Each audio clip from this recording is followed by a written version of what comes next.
Hello everyone, welcome to success with Rai academy. 1 अक्टूबर 2020 के दैनिक जागरण के राष्ट्रीय संस्करण को आज के इस वीडियो में हम डिस्कस करेंगे। तो चलिए अब वीडियो को शुरू करते हैं। सबसे पहले अपनी मोटिवेशनल लाइन को देख लेते हैं। टॉपर्स की एक आदत होती है कि भले वो कम पढ़ें परंतु वे रोज़ पढ़ते हैं। मतलब उनकी पढ़ाई में या उनकी स्टडी में हमेशा निरंतरता रहती है। और जो सामान्य छात्र होते हैं वो क्या करते हैं कि या तो किसी दिन पूरे 12 घंटे पढ़ लेंगे और किसी दिन 2 घंटे। ऐसा नहीं होना चाहिए, आप निरंतरता बनाए रखिए। देखिए, एक स्कूल होता है, उसमें कभी भी एक दिन आपको 12 घंटे या फिर दूसरे दिन 4 घंटे नहीं पढ़ाया जाता है। स्कूल भी निरंतर होता है, एक टाइम पीरियड के तहत उस आपको पढ़ाया जाता है। इसलिए आप ऐसा ना करिए, आप अपना सीमित टाइम टेबल बनाइए, ऐसा टाइम टेबल बनाइए, सरल टाइम टेबल बनाइए कि आप उसको फॉलो कर सकें। क्योंकि ये बात सच है, जितने भी आप टॉपर्स को देखेंगे वो रोज कुछ ना कुछ यानी कि एक सीमित समय में ही बहुत कुछ पढ़ लेते हैं।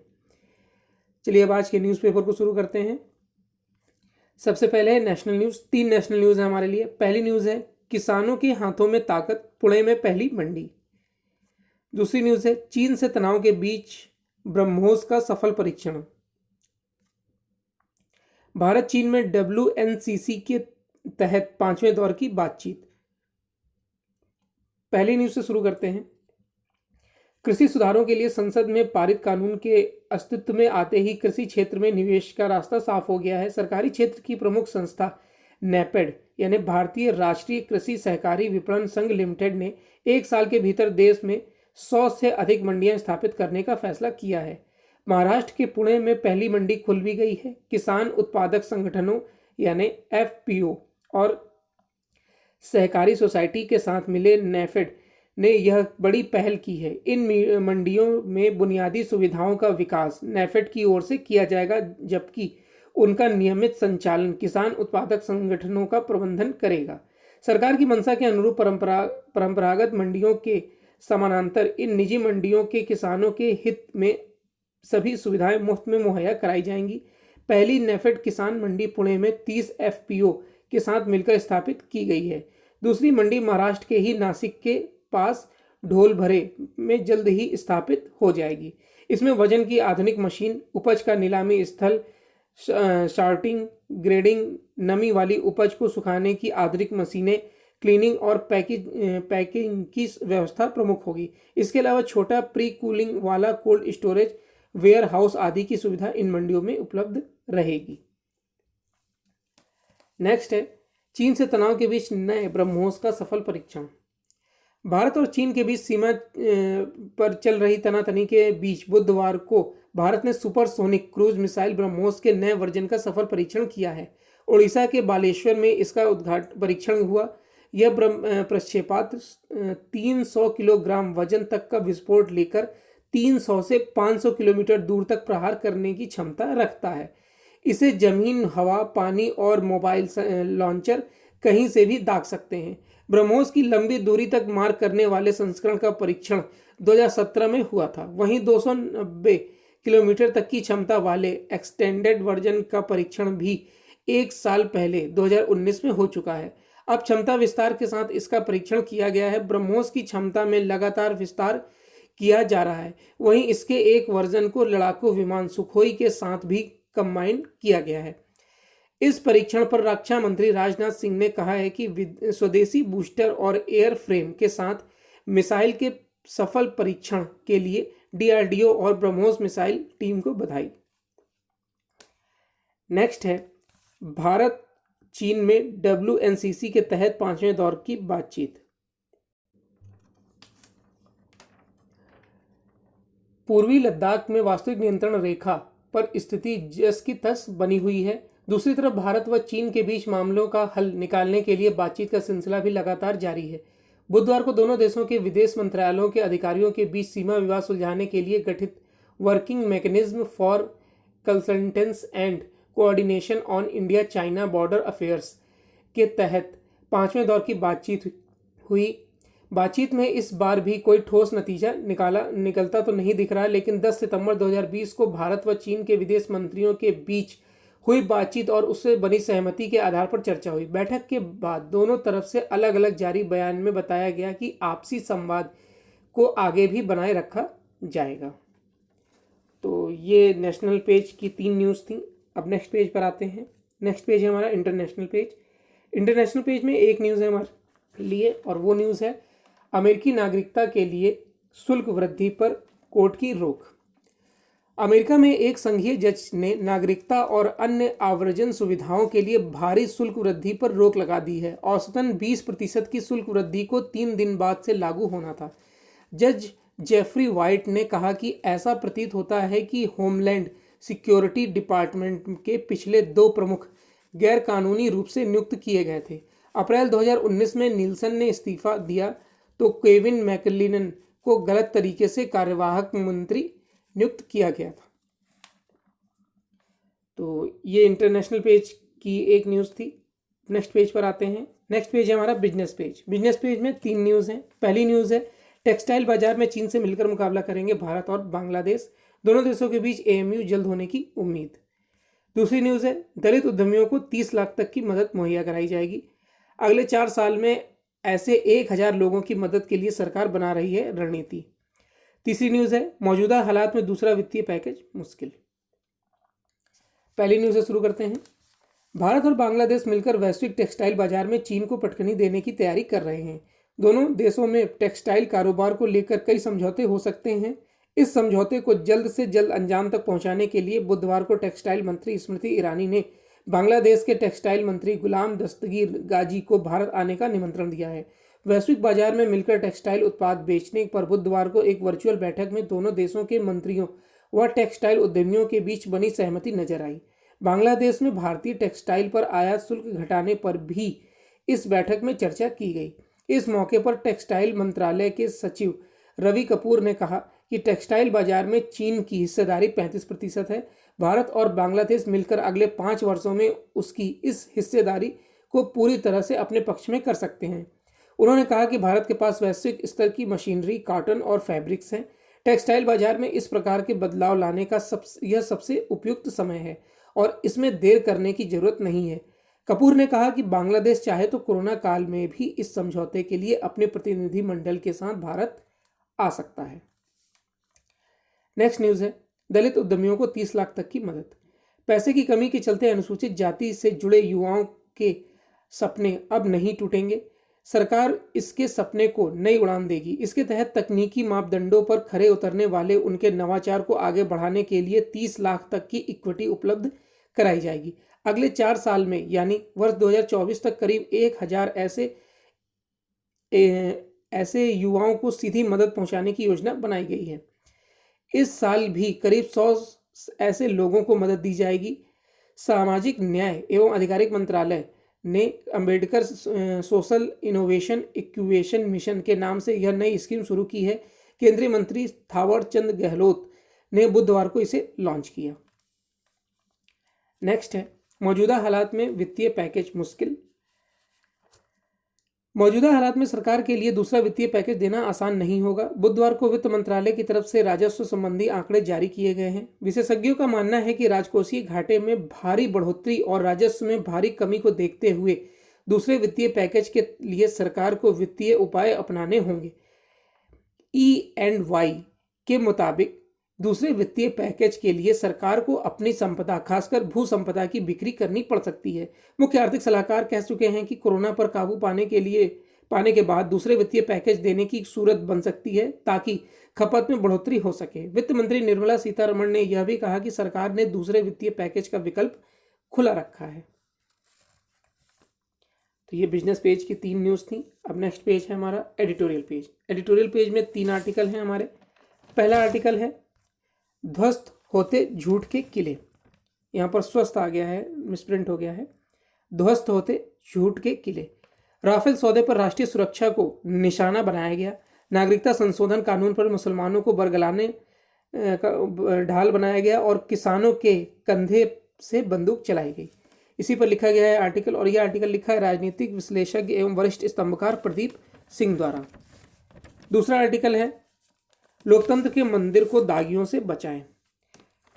राजनीतिक दल आपराधिक तत्वों को खुद से दूर नहीं रख रहे, इसलिए अब न्यायपालिका पर ही आस टिकी है। इसी पर लिखा गया है आर्टिकल और ये आर्टिकल लिखा है उत्तर प्रदेश के पूर्व डीजीपी यशपाल सिंह द्वारा। तीसरा आर्टिकल है जैसी जांच वैसा नतीजा, क्योंकि कल अदालत का फैसला आया है अयोध्या ध्वंस बाबरी का जो ढांचा गिराया गया था उस पर, और सभी आरोपियों को बरी कर दिया गया है, उसी पर लिखा गया है ये आर्टिकल। पहले आर्टिकल से शुरू करते हैं। ध्वस्त होते झूठ के किले। देश के राजनीतिक दलों का एक वर्ग प्रधानमंत्री नरेंद्र मोदी से नाराजगी के स्थायी भाव में है। इनकी अगुवाई कांग्रेस कर रही है। उसकी नज़र में मोदी और उनकी सरकार ने पिछले 6 वर्षों में जो किया सब गलत किया। उसका यह भी मानना है कि मोदी कुछ अच्छा कर ही नहीं सकते। इस वर्ग की मुश्किल यह है कि देश के मतदाताओं की राय उनके ठीक उलट है। वह मन में बैठा चुके हैं कि मोदी इरादतन कुछ गलत नहीं कर सकते। उसे इस बात का भी भरोसा है कि अगर कुछ गलत हुआ भी या हो रहा है तो उसे ठीक करना केवल मोदी ही कर सकते हैं।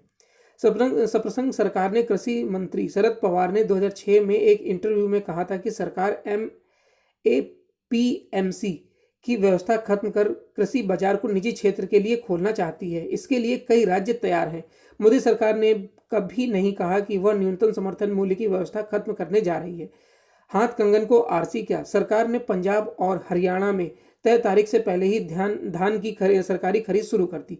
जब तक देश के 70 से 80% लोगों को 2 रुपए किलो गेहूं और 3 रुपए किलो तक का चावल देने की जरूरत बनी रहेगी, मोदी क्या कोई भी सरकार समर्थन मूल्य की व्यवस्था खत्म नहीं कर सकती। राफेल सौदे पर राष्ट्रीय सुरक्षा को निशाना बनाया गया। नागरिकता संशोधन कानून पर मुसलमानों को बरगलाकर ढाल बनाया गया और अब किसानों के कंधे पर बंदूक चलाई जा रही है। दरअसल मोदी के आने से पहले भी यह देश के आगे तो बढ़ ही रहा था। तो समस्या क्या थी? समस्या यह थी कि देश ठहराव का शिकार था। लोगों की उम्मीद का स्तर इतना कम कर दिया गया था कि लोग अपनी गरीबी बदहाली से संतुष्ट थे।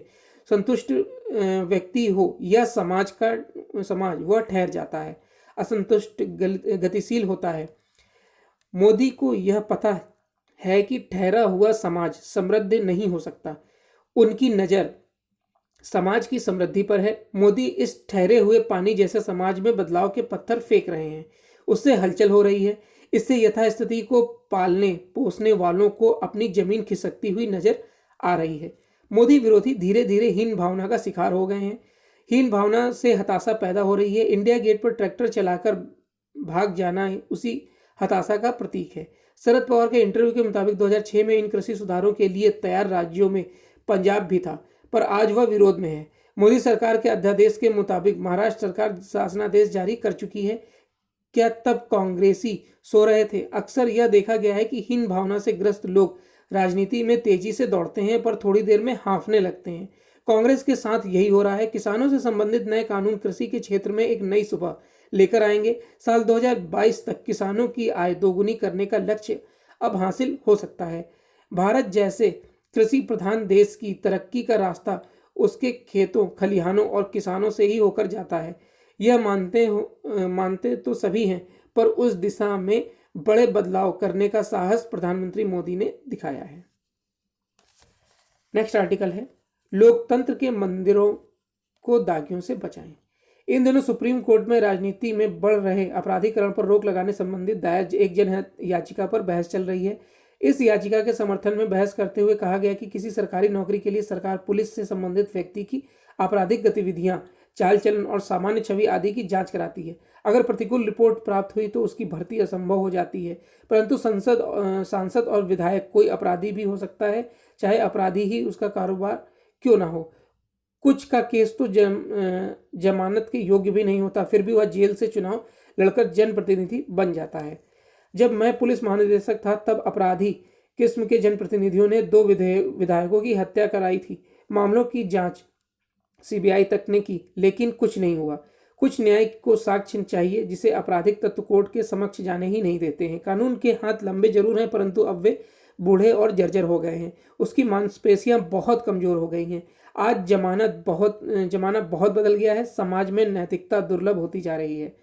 सदियों पुराना एक सिद्धांत है जो यह कहता है कि जब तक अदालत किसी को दोषी न कर दे तब तक वह निर्दोष है। आज भी अगर हम सातिर अपराधियों के संबंध में यही मानकर चलेंगे तो राजनीति के अपराधीकरण को कोई नहीं रोक पाएगा। हमारे सांसदों विधायकों के क्षेत्र काफ़ी व्यापक होते हैं। वोटरों की संख्या भी बहुत अधिक होती है, जिनमें तमाम गरीब और अनपढ़ होते हैं। ऐसी स्थिति में कोई बाहुबली और धन पशु ही चुनाव मैनेज कर सकता है। नेता, अपराधी और पुलिस गठजोड़ पर एन वोहरा समिति ने बहुत पहले अपनी रिपोर्ट दी थी, लेकिन उनकी सिफारिशों को लागू नहीं किया गया। राजनीतिक दलों द्वारा अपने हित स्वार्थ के कारण आपराधिक तत्वों को खुद से दूर रखने की कोई संभावना नहीं दिखाई दे रही है। ऐसे में अब न्यायपालिका पर ही आस टिकी हुई है। देश और समाज के व्यापक हितों को ध्यान में रखते हुए सुप्रीम कोर्ट को आगे आना चाहिए और अपने विशेषाधिकारों का उपयोग करते हुए दागी लोगों के चुनाव लड़ने पर कुछ सुविचार प्रतिबंध लगाना चाहिए। सबसे न्यायोचित प्रतिबंध यही हो सकता है कि आईपीसी की कुछ जघन्य धाराएं निर्धारित कर दी जाएं। अगर उसके तहत किसी के खिलाफ मुकदमा दर्ज हुआ हो तो और आरोप पत्र का कोर्ट ने संज्ञान ले लिया है तो ऐसे मामलों में प्रदेश के उच्च न्यायालय से चुनाव लड़ने के लिए एनओसी लेना आवश्यक है। उच्च न्यायालय अपराध की गंभीरता, साक्ष्य और उस व्यक्ति के आपराधिक इतिहास देखने के लिए उचित निर्देश दे। इस एक कदम से समाज की नैतिकता और सोच पर व्यापक असर पड़ेगा। प्रजातंत्र का आधार ही निष्पक्ष और पारदर्शी चुनाव है। इससे ही उसकी मर्यादा स्थापित होगी और देश कानून के राज्य की स्थापना की ओर सही अर्थों में अग्रसर होगा। नेक्स्ट आर्टिकल है, जैसी जांच वैसा नतीजा। सीबीआई की विशेष अदालत ने अयोध्या ढांचे के ध्वंस मामले में लालकृष्ण आडवाणी, मुरली मनोहर जोशी और कल्याण सिंह समेत सभी 32 अभियुक्तों को केवल बरी ही नहीं किया बल्कि यह भी कहा कि यह घटना पूर्व नियोजित नहीं थी।